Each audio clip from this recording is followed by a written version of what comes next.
Los impactantes vídeos de la explosión en el puerto de Líbano. Hace instantes, una fuerte explosión sacudió la zona del puerto de Beirut, la capital de Líbano.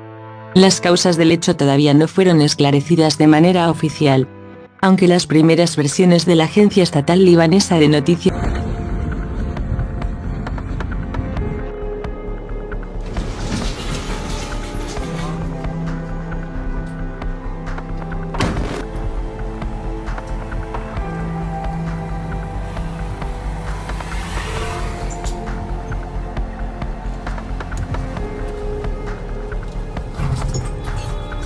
Si te ha parecido interesante el video, compártelo con tus amigos y suscríbete al canal.